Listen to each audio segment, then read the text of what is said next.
Welcome to the Deep Dive. Today, we're tackling something, well, pretty crucial in our connected world.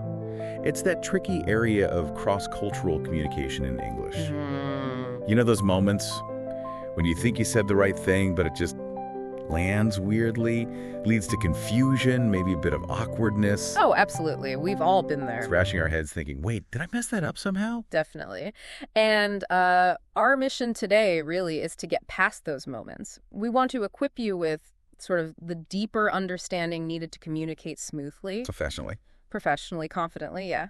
Across cultures, using English, because the why behind this, it's actually quite powerful. It's not just, about being polite. Right. It's about impact.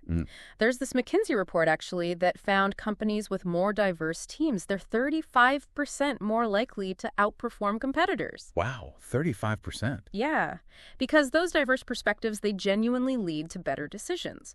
But, and this is the key bit, this diversity also brings complexity. Different communication styles, you see. Exactly. So that's what this deep dive is all about. We're not just going to list the common problems. No. We want to dig into why they happen and give you practical strategies, things you can actually use, drawn from all the source material we've been looking at. Let's do it. Okay, so let's kick off with one that I think catches a lot of people out. Directness. It seems simple, right? But how different can it be? I mean, give us an example, maybe comparing Western and East Asian approaches to feedback. Okay, yeah, good starting point. So imagine a manager giving feedback.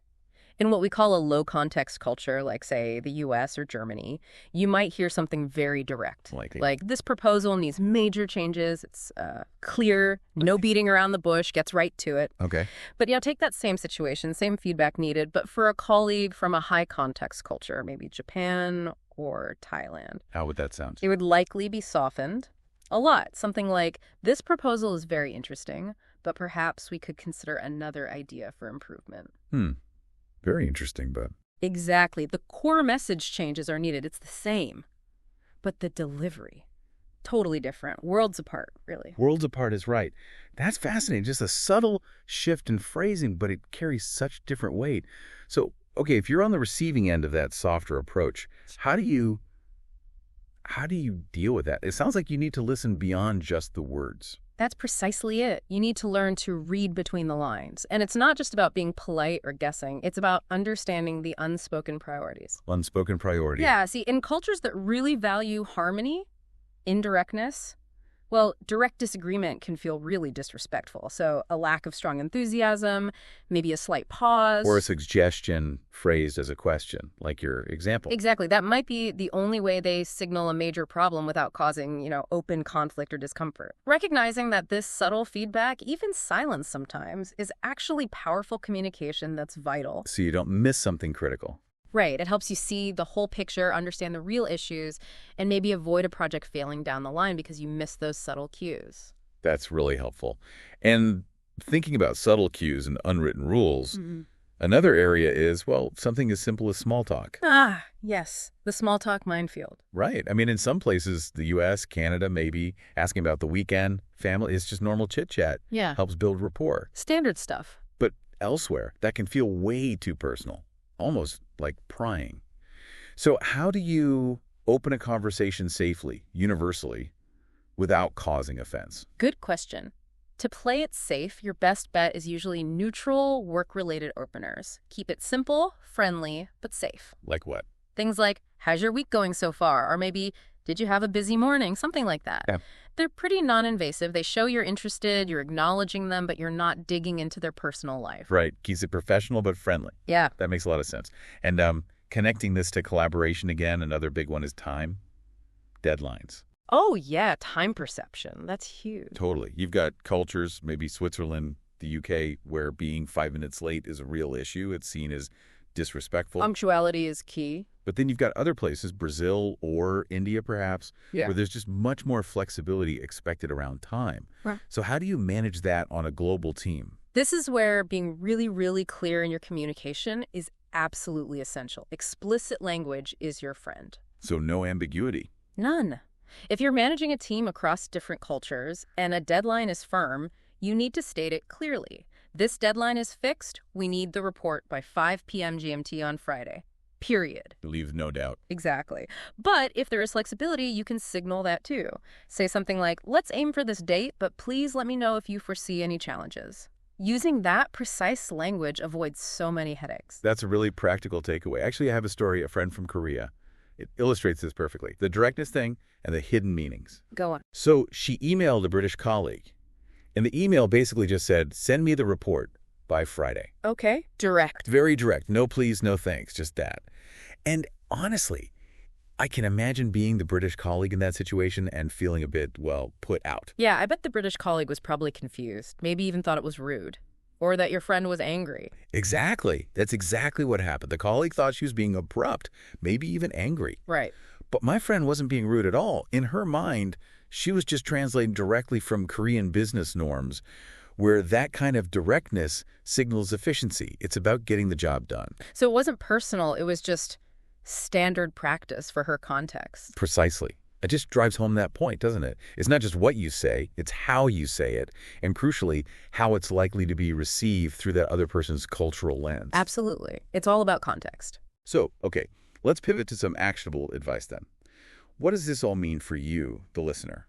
How can you start navigating this stuff? Sound more natural, more respectful in English across cultures. Tip number 1, get comfortable with softeners. Ah, yes. Softening language. Crucial. Yeah. Instead of blurting out, you're wrong, which, let's face it, can just kill a conversation. Shuts it right down. And highly confrontational in many places. Right. Try something more, well, collaborative. Yeah. Like, I see what you mean, but I have a slightly different perspective on this. Or, perhaps we could also consider another angle. It keeps the door open for discussion. It invites dialogue, doesn't it? Instead of sparking a debate or an argument. And that leads nicely into our second tip, which is really about your written communication, specifically watching your tone in emails. Emails can be tricky. Easy to misread tone. Very easy. And while some cultures really value just getting straight to the point, in many English-speaking business cultures, think US, UK, Canada, Australia, those little friendly phrases matter. Like, hope you're doing well. Exactly. Or, thanks again for your time at the end. These aren't just fluff, they're quite normal, even expected. They signal respect, warmth. They help build that professional connection, especially when you're not face-to-face. That's a good point. But what if, you're dealing with someone from a culture where that kind of friendliness in business emails might actually seem inefficient? Or maybe too informal? Yeah. Can you overdo the softening? That's a really sharp question. And yes, you absolutely can. It highlights the nuance, doesn't it? So the general advice stands. Start with a polite, softener inclusive approach in English. That's usually the safest bet.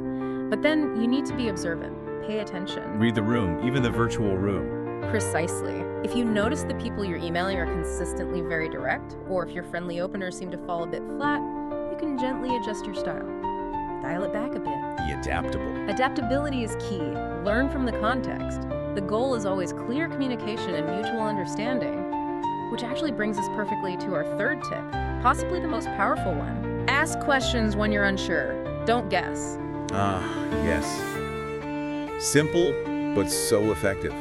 If something feels unclear or you're not totally sure what someone meant, just ask. Exactly. A simple phrase like, just to clarify, did you mean X? Or could you maybe elaborate a bit on that point? It does two things. Go. One, it shows you respect their communication, their intention. And two, it actively prevents misunderstandings, which can be really costly down the road. Yeah, guessing can lead you way off track. Asking shows strength, really. Shows you're committed to getting it right. It's about collaboration. Effective collaboration relies on clarity. Okay, great stuff. So let's try and wrap this up. This deep dive has really shown, I think, that cross-cultural communication in English, can be tricky, full of potential little traps. Well, it definitely has its nuances. But it's absolutely a skill you can learn. It's not some magic talent you either have or don't. Couldn't agree more. It's learnable. So the key takeaways for you listening. Remember to lean towards soft, polite language generally to maintain respect. Be really aware of those differences in directness, how people approach small talk, the overall tone. And crucially, if you're ever in doubt, just ask. Ask for clarification, don't guess. These small adjustments can make a huge difference. They really can. So maybe a concrete action step for you from today. Pick one thing we talked about. Maybe try writing a polite English email using some softeners. Good idea. And then maybe ask a colleague you trust, hey, does this sound okay? Get some feedback. Practical step, love it. Because think about it. If understanding these subtle cues can genuinely change how a simple email lands or how a quick chat goes, just imagine how might really mastering these insights reshape trust, collaboration on your global teams, or even, make your personal relationships stronger. Something to think about.